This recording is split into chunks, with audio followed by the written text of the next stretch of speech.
In the quiet suburb of Richmond Hills outside Philadelphia, with its beautiful tree-lined streets, Amy Watson's story begins. Amy was a dedicated nurse at Pennsylvania Hospital.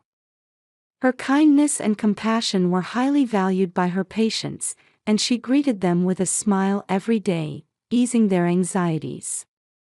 "Good morning, Mr. Johnson. How are you feeling today?" Amy asked in a gentle voice. "Amy, I'm so glad to see you.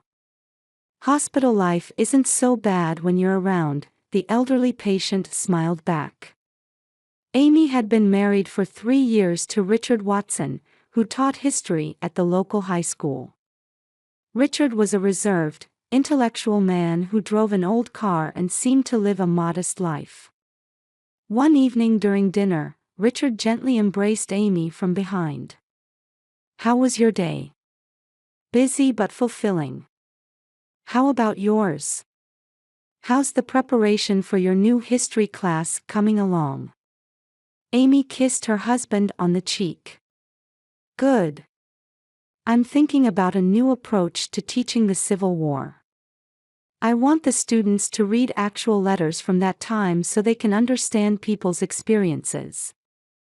There was deep affection between them, but their life held a secret. Richard came from a wealthy family, but he had hidden this fact. He had chosen to live by his own means rather than rely on his family's fortune, and he hadn't revealed this even to Amy. Meanwhile, Amy's mother Martha was a cold, controlling woman who worked at a local real estate company. Having won a beauty pageant in her youth, Martha was strongly fixated on appearances and social status. "Victoria, that new necklace is lovely. Did Jason buy it for you?" Martha's eyes narrowed at her daughter's jewelry. "Yes, it's to celebrate his latest courtroom victory." "He's so generous," Amy's sister Victoria answered proudly. She managed an upscale boutique and had married Jason, a local attorney, 2 years ago. They had recently had a daughter, Lily, who had just turned 1. "You've made such a good marriage." "Just as I expected," Martha said with satisfaction. Victoria was obsessed with portraying a perfect family image on social media, and her posts always gathered hundreds of likes. "Perfect. This filter will really make Lily's eye color pop. This will be a hit on Instagram for sure," she murmured, staring intently at her screen. Amy was constantly criticized by her mother and sister, and often overlooked at family gatherings. One day, when visiting Martha's house, she received a cold welcome. "Oh, Amy. You're still wearing that dress. Didn't you wear the same one last Christmas?" Martha snickered. "I like it, Mom," Amy answered in a small voice. "Amy, is Richard still teaching at that little school? No talk of promotion?" Victoria asked condescendingly. "He loves teaching. He values fulfillment, not money." "Oh, I see. That's why you're still living in that tiny house," Victoria's words carried obvious contempt. Amy and Richard had been trying to have a child for 2 years. After experiencing several miscarriages, Amy finally had a stable pregnancy, and the doctor told her she was expecting twins. That night in their bedroom, Amy told Richard with tears in her eyes, "Richard, finally, our baby, no, our babies." "Oh, Amy." Richard embraced his wife. "You've been so strong. We'll get through this together." "But I have to tell Mom and Victoria. I'm afraid of their reaction," Amy said anxiously. "No matter what your mother and sister say, our children will be loved," Richard promised. That weekend, they were tense in the car on the way to Martha's house. "Ready?" Richard asked gently. "Yes, but honestly, I'm nervous. Mom has always criticized my life choices." This time too. It's okay. We have happy news. If they're not happy for us, it doesn't matter. This is our family, our joy. That weekend, a party was being held at Martha's house to celebrate Lily's first birthday. Pink and gold balloons decorated the exterior of the colonial-style house. Dozens of cars filled the parking area, and a festive atmosphere was already in the air.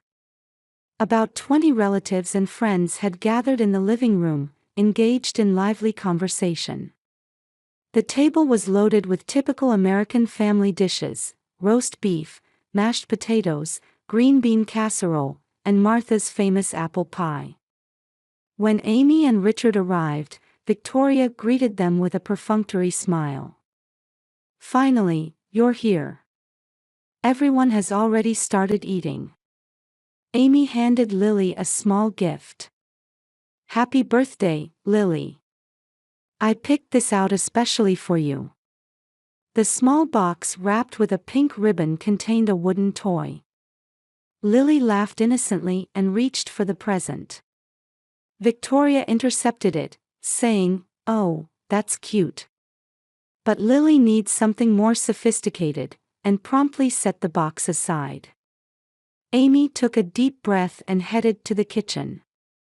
Martha was boiling water in a large pot for pasta. "Mom, can I help?" Amy offered. "It's fine. You don't need to do anything." As usual, Martha replied coldly, hurting Amy. Amy silently returned to the dining room. At the table, Victoria and Jason dominated the conversation. "Jason won a big case last week," Victoria boasted. "So we decided to buy a new BMW. And we're planning a trip to Italy this summer. We're going to take Mom with us." "Oh, how wonderful," one of the relatives exclaimed. "You two are really successful." Amy ate quietly, and Richard gently held her hand. "Are you okay?" he whispered. Amy smiled and nodded, but her eyes looked sad. When dessert time came, the lights were dimmed. Martha carried in an elaborate cake with lit candles. Everyone sang, "Happy Birthday," and Lily sat in her high chair, delightedly watching the flame on the cake. "Ladies and gentlemen, it's time for a special moment." Martha stood up and raised her glass. "Thank you all for coming to celebrate my precious granddaughter Lily's special day.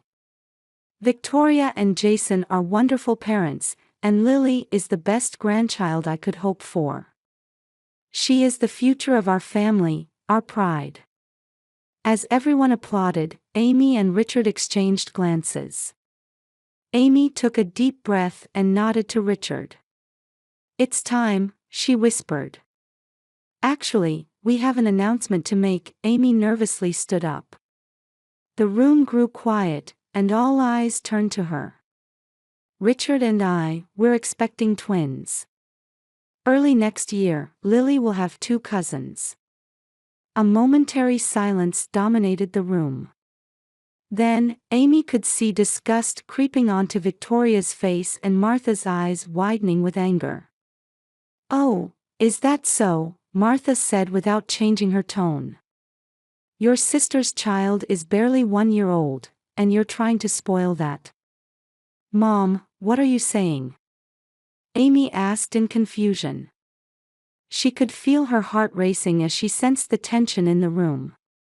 "It's obvious." Martha's voice rose. "Victoria and Jason's child should be the center of the family, but you're trying to steal the spotlight. You've always been like that. Always inadequate, always jealous, always trying to prove something." Tension filled the room. The relatives shifted uncomfortably, some averting their eyes. Amy felt her face growing hot. "Martha, please stop," Richard said in a quiet but firm voice. He stood up and placed a hand on Amy's shoulder. "This isn't about taking away from Lily's day. We just wanted to share our good news with the family. Family? Martha scoffed. What would a bottom-feeder teacher like you know? Victoria's husband is a successful lawyer, and Lily has a bright future. What will your children become? People who struggle with money their whole lives, like you? Enough. Richard raised his voice. The anger that had been hidden beneath his calm exterior was surfacing. Martha headed to the kitchen and picked up the large pot of boiling pasta water. There was a gleam of anger and contempt in her eyes. She slowly walked toward Amy. It took the people in the room a few seconds to understand what was happening. Your sister's child is enough. Nobody wants your children. Don't bring more trash into this world. Martha screamed. Her face was contorted with rage. Amy was frozen with fear. The guests around them stood still, as if frozen. Just as Richard stepped forward to protect his wife, Martha tilted the pot forward. We don't need you. The boiling water splashed onto Amy's abdomen. Amy's scream echoed throughout the house. She collapsed in panic and pain, screaming as she felt her skin burning through her clothes.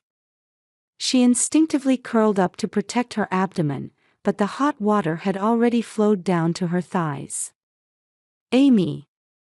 Richard rushed to his wife. He took off his jacket and tried to place it on her wounds. Someone call an ambulance. Now! His voice cracked with fear and anger.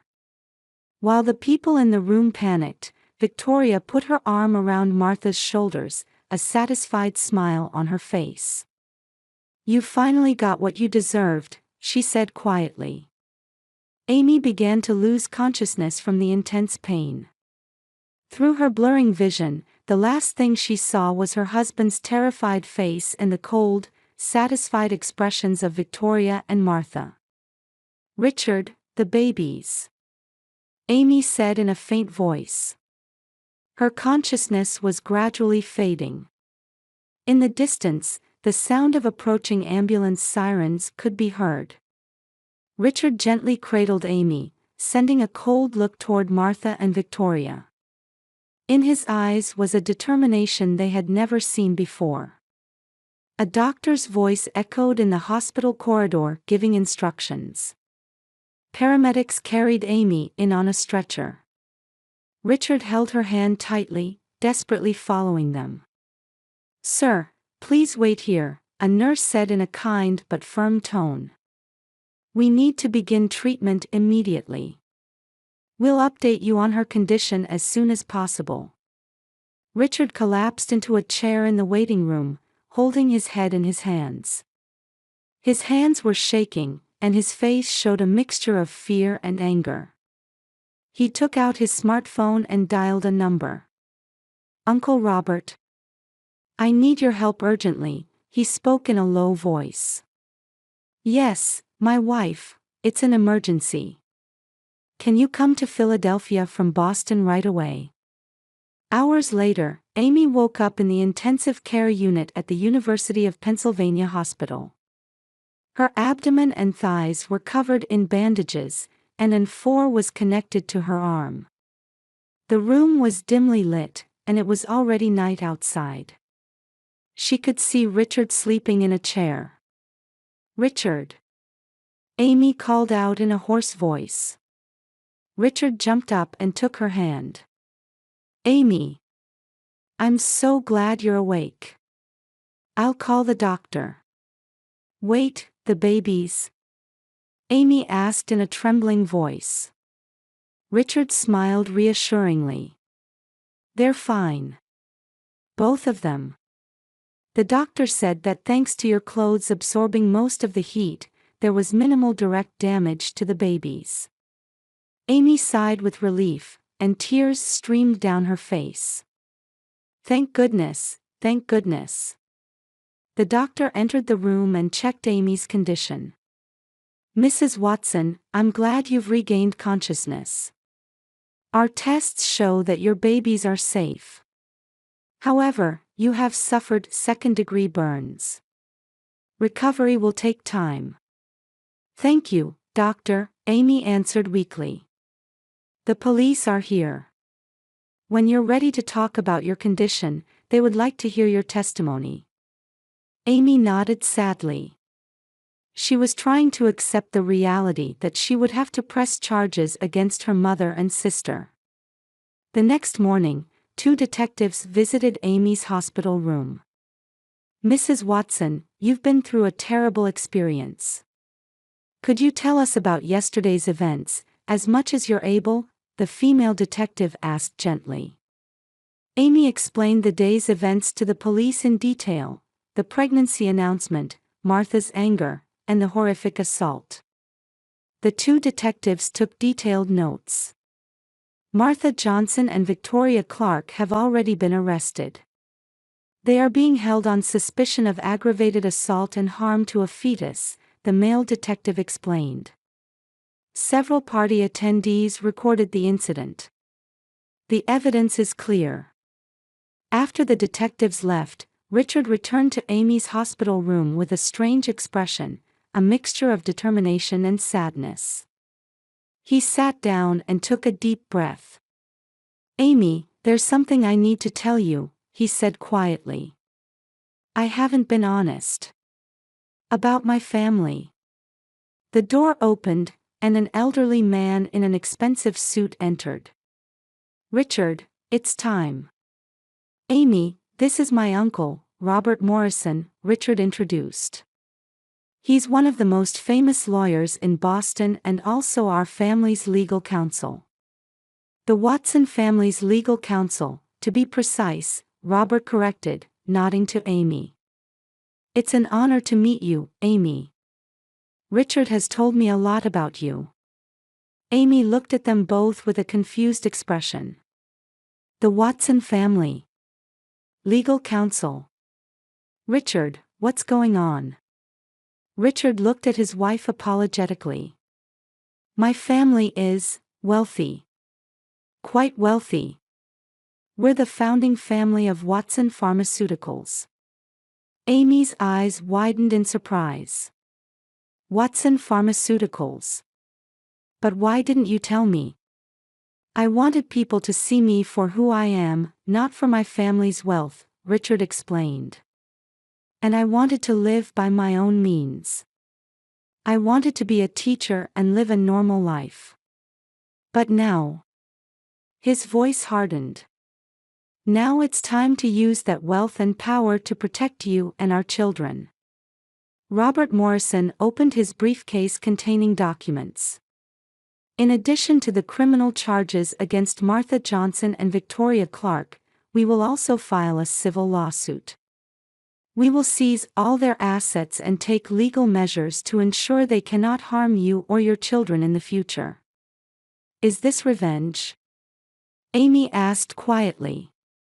This is justice, Robert stated firmly. And it's also protection to ensure they don't harm you or your children in the future. That afternoon, Richard's parents, Linda and Jonathan Watson, rushed from Boston. Despite their elegant and conservative appearance, Linda and the dignified Jonathan were surprisingly warm toward Amy. You've made our son happy, Linda said, holding Amy's hand. That alone makes you family. And now, you're giving us 2 grandchildren. Whatever your mother may be like, we will be your real family. Outside the hospital, the headline "Mother and Sister Throw Boiling Water on Pregnant Woman" was being reported in local news. Martha and Victoria's names and photos appeared on television and in newspapers, with widespread criticism and anger directed at their actions. Lying in bed, Amy gazed at the sunset outside her window. Her life had completely changed in just a few days. She had experienced terrible violence, learned the true nature of her mother and sister, and discovered her husband's secret heritage. She placed her hand on her abdomen, feeling the 2 lives growing there. I'll protect you, she whispered quietly. And we will be strong. We'll get through this and become a better family. Richard returned to the room and sat beside her. I can take you home tomorrow, he said gently. After that, we'll make a new beginning. Amy smiled and held her husband's hand. Even in her pain, she felt hope. The road ahead would not be easy, but she was no longer alone. 2 months passed, and her burns gradually healed. The doctors repeatedly performed ultrasounds, confirming that the twin babies were developing normally. They're both doing well, Dr. Johnson, the obstetrician, smiled and pointed at the monitor. A boy and a girl. Wonderfully, there's absolutely no impact from that incident. I'm so relieved, Amy cried. Richard also had tears in his eyes as he squeezed his wife's hand. Your body is also recovering well, the doctor continued. The burn scars will remain for a while, but they'll fade over time. Amy placed her hand on her belly, feeling the pulse of life within. Their safety is my greatest healing. Martha and Victoria's trial was proceeding rapidly. Robert Morrison's legal strategy was relentless, and he had doctors, nurses, and witnesses to the incident give detailed testimony. In court, a decisive video recorded by one of the relatives attending the party was submitted as evidence. It clearly showed Martha pouring boiling water on Amy and Victoria saying, "You finally got what you deserved." The courtroom erupted in shocked gasps. This act was not merely an outburst of anger, but a planned assault, the prosecution argued to the jury. The defendants used this opportunity to attempt to cause permanent harm to the victim and her unborn children. Amy's best friend Sarah also took the stand. Amy had been emotionally abused by her mother for years, Sarah testified in a trembling voice. Martha constantly criticized Amy and dismissed her successes. Meanwhile, her sister Victoria was praised for everything she did. Most shocking was the testimony of Victoria's husband, Jason. He seemed consumed by guilt. My wife, after hearing about Amy's pregnancy, she said, "We need to find a way to end Amy's pregnancy. Our child should remain the only grandchild," he testified in a shaking voice. The day before the party, she was planning something with her mother on the phone. I heard the words, "How to stop her." I thought it was a joke at the time, but... His voice trailed off. Martha and Victoria's lawyers argued that the defendants' actions were the result of temporary emotional disturbance, but the weight of evidence was overwhelming. While the trial proceeded, Amy and Richard purchased a new house with the Watson family's support. It was a beautiful 2-story home with a spacious yard, and preparations for the twins' nursery were underway. This house will be a new beginning for us and our children, Amy looked around the spacious living room.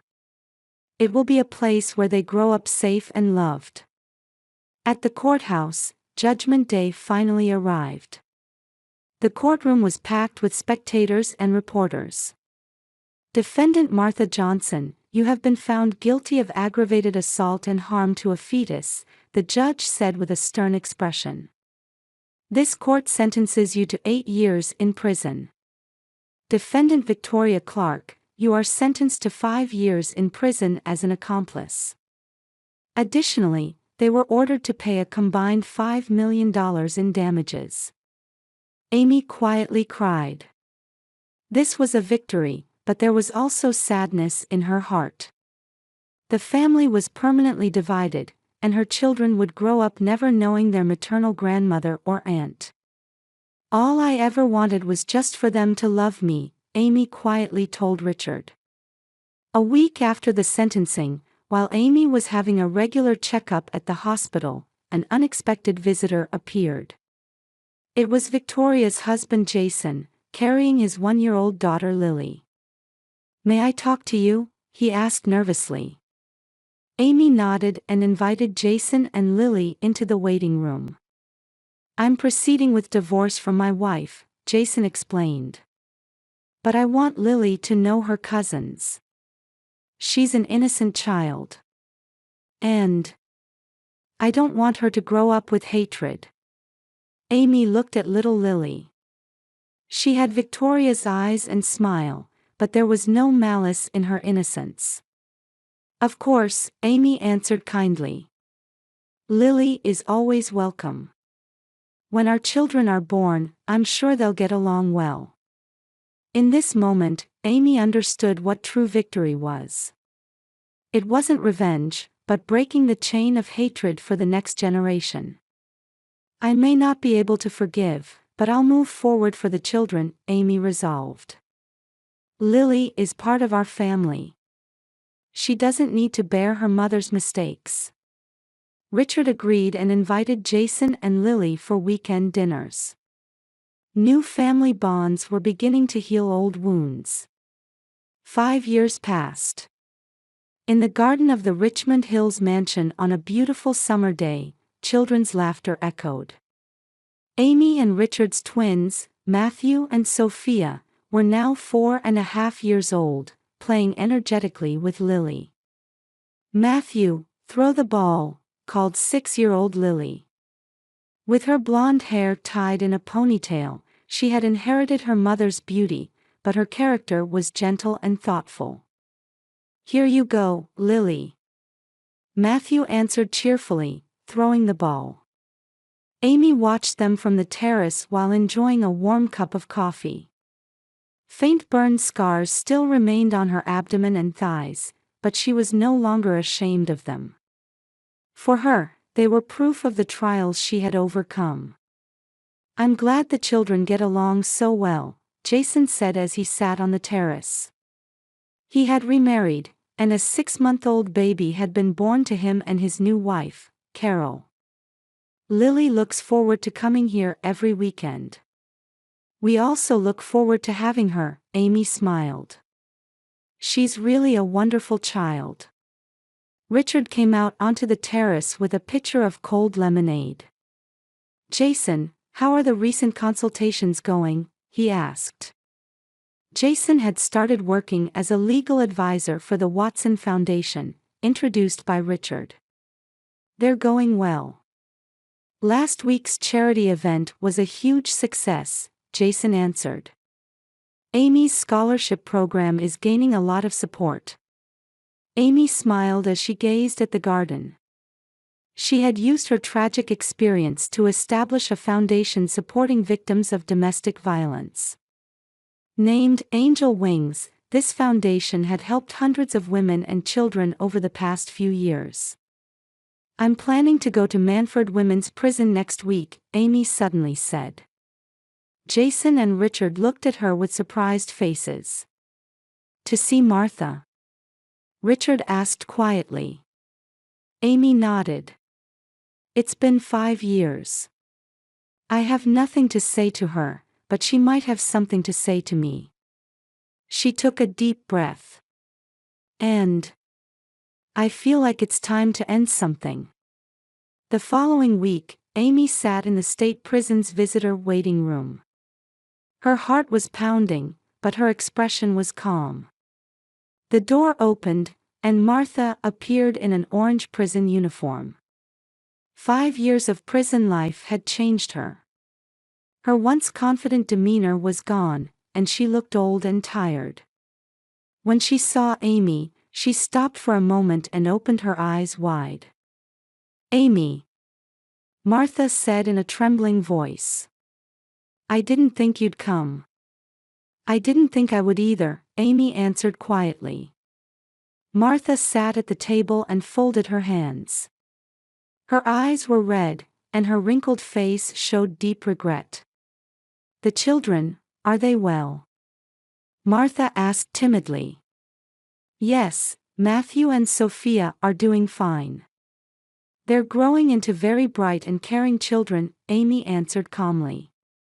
"They get along well with Lily too." Tears welled up in Martha's eyes. I'm sorry, she said in a hoarse voice. For what I did. I don't expect to be forgiven. But I wanted to apologize. Amy stared at her silently. She no longer felt hatred, but she wasn't ready to speak of forgiveness either. I saw your picture, in the newspaper, Martha continued. The foundation you established. You're helping a lot of people. I want to make sure others don't go through what I did, Amy said. I want to break the cycle of violence and hatred. Martha covered her face with her hands and began to cry quietly. I was a terrible mother. I had a bad influence on Victoria too. She's still. She chose not to change, Amy said quietly. She had heard that Victoria had not improved her attitude in prison and remained isolated. But that's not your responsibility. We all make our own choices. As visiting time drew to a close, Amy stood up. I won't teach my children to hate you, she said. They know that their grandmother made mistakes, but that's because she's human. No more, no less. Martha nodded as she wiped away her tears. Thank you, that's more than enough. As Amy left the prison, Richard was waiting and embraced her. Are you okay? He asked gently. Yes, Amy smiled. I feel like I can finally let go of the past. That night, Amy was reading a bedtime story to the children in their bedroom. Matthew and Sophia were cuddled on her lap, and Lily sat in a chair, listening intently. And the brave girl decided not to defeat the scary dragon, but to talk to him instead, Amy read in a soft voice. She realized that the dragon was just lonely. And they became friends. Sophia asked curiously. Yes, gradually, Amy answered. Sometimes, it takes time to repair relationships. But what's important is to keep love and understanding. After putting the children to bed, Amy sat with Richard on the terrace, looking up at the starry sky. I'm truly happy to have you and the children, she said quietly. It's because you've been so strong that we have this family, Richard took her hand.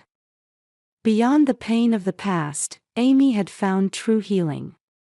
It wasn't a perfect family or a perfect life, but genuine bonds centered on love and compassion.